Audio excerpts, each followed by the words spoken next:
Bismillahirrahmanirrahim. Assalamualaikum warahmatullahi wabarakatuh. Sebelumnya, perkenalkan nama saya Melina Dwi Febriana, NIM 22441956. Di sini saya akan mempresentasikan mengenai proses pelaksanaan Go Public PT Unilever Indonesia Persero Tbk di Pasar Modal Indonesia.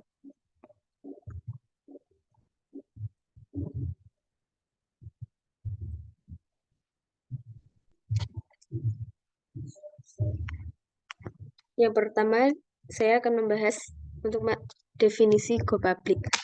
Go Public merupakan strategi perusahaan untuk memperoleh dana tambahan untuk pengembangan dana yang diperoleh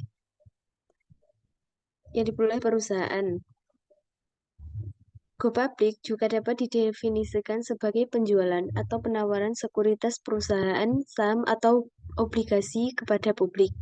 Penawaran umum perdana (IPO) juga dikenal sebagai Go Public, dapat didefinisikan sebagai penjualan atau penawaran sekuritas perusahaan, saham atau obligasi kepada publik. IPO juga merupakan kegiatan di mana emiten menawarkan saham atau surat berharga untuk dijual kepada umum sahamnya dengan cara dan ketentuan yang dijelaskan dalam Undang-Undang Pasar Modal Nomor 8 dan Peraturan Pelaksanaannya Tahun 1995.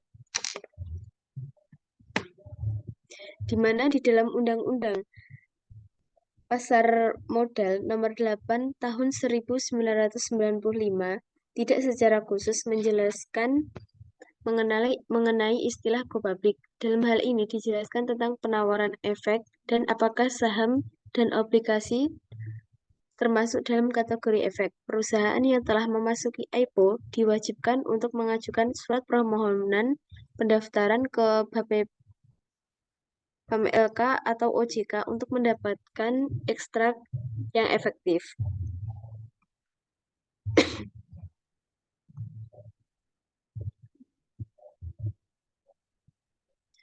Selanjutnya yaitu syarat perusahaan Go Public.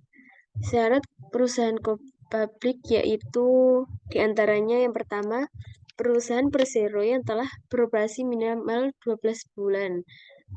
Yang kedua yaitu kekayaan bersih perusahaan setidaknya 5 miliar. Yang ketiga, setidaknya 50 juta saham atau 35% dari seluruh saham yang diterbitkan akan dijual. Yang keempat yaitu jumlah pemegang saham minimal 500 pihak.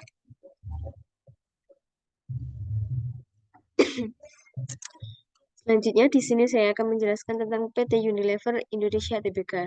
PT Unilever Indonesia Tbk merupakan perusahaan yang telah go public yang bergerak dalam bidang manufaktur, pemasaran, dan distribusi barang konsumsi termasuk sabun, deterjen, margarin, makanan berbasis susu, es krim, produk konsumen, dan masih banyak produksi-produksi yang lain. Portofolio perusahaan mencakup banyak merek yang terkenal seperti Pepsodent, Lux, Bango, Blueband, dan masih banyak lagi. PT Unilever telah mencapai go public dengan proses-proses yang telah ada.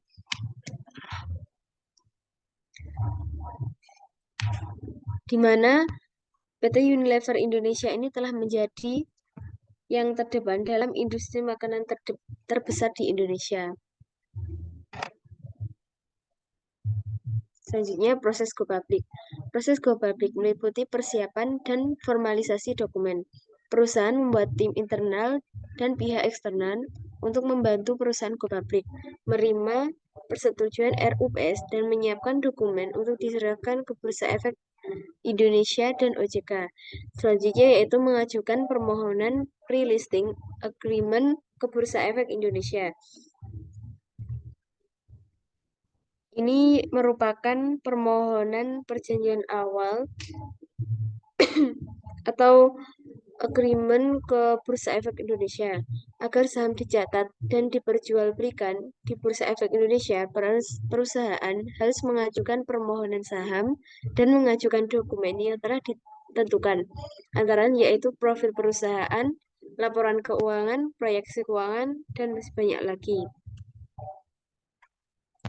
Selanjutnya yang ketiga yaitu mengirimkan pemberitahuan pendaftaran ke OJK. Setelah mendapat persetujuan pendahuluan, perseroan mengirimkan permohonan pendaftaran ke OJK dan dokumen bukti pelaksanaan emisi saham publik. Selanjutnya yaitu penawaran umum, pencatatan, dan perdagangan saham di Bursa Efek Indonesia.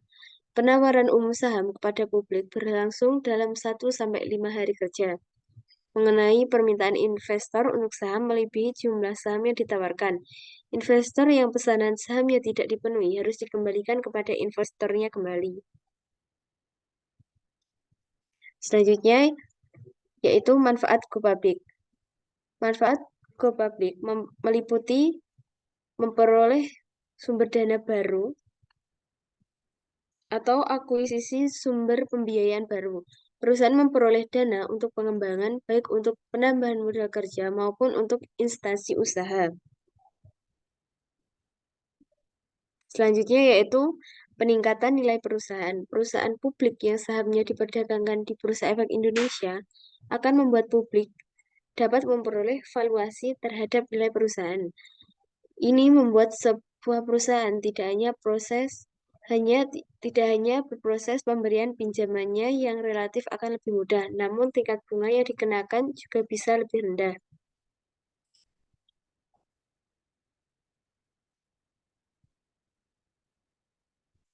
Manfaat selanjutnya yaitu meningkatkan citra perusahaan. Dengan keterbukaan perusahaan akan membuat perusahaan mendapat perhatian media dan komunitas keuangan. Hal ini berguna untuk meningkatkan citra perusahaan serta pengenalan produk secara luas, sehingga tercipta pasar dan pelanggan baru dalam bisnis. Selanjutnya itu insentif pajak. Pemerintah memberikan insentif pajak kepada perusahaan yang go public berdasarkan peraturan pemerintah nomor 56 tahun 2015 tentang perusahaan atau peraturan pemerintah dan nomor 77 tahun 2013 tentang penurunan tarif pajak penghasilan bagi wajib pajak badan dalam negeri yang berbentuk perseroan terbuka. Mungkin cukup sekian presentasi dari saya. Apabila ada kurang lebihnya, mohon maaf. Akhiran, wassalamualaikum warahmatullahi wabarakatuh.